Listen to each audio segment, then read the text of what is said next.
ఇక వివరాల్లోకి వెళ్తే ప్రత్యేక ఓటరు జాబితా సవరణ ప్రక్రియలో భాగంగా ఓటర్ల మ్యాపింగ్ పనులను వేగవంతం చేయాలని, అలాగే జనగణన సంబంధిత ఇన్యూమరేషన్ ప్రక్రియను నిర్ణీత గడువులోగా పూర్తి చేయాలని కాకినాడ జిల్లా కలెక్టర్ ఎంఎన్ హరేంద్ర ప్రసాద్ అధికారులను ఆదేశించారు. కలెక్టరేట్ నుంచి నిర్వహించిన వీడియో కాన్ఫరెన్స్ లో జిల్లాలోని మున్సిపల్ కమిషనర్లు, తహసీల్దార్లు, ఎంపీడీఓలతో కలెక్టర్ సమీక్ష నిర్వహించారు. ఈ సందర్భంగా ప్రతి ఇంటిని సందర్శించి ఓటర్ల వివరాలను సేకరించి ఎస్ఐఆర్ మ్యాపింగ్ను సమగ్రంగా పూర్తి చేయాలని సూచించారు.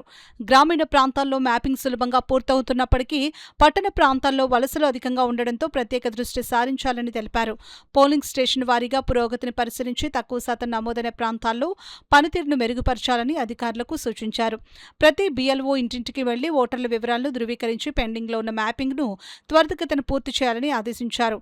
ఈ వీడియో కాన్ఫరెన్స్లో కాకినాడ నగరపాలక సంస్థ కార్యాలయం నుంచి Kakinada city ERO KT Sudhakar, commissioner VV Satyanarayana, deputy commissioner Srinivas, DCP Krishnarao తదితరులు పాల్గొన్నారు.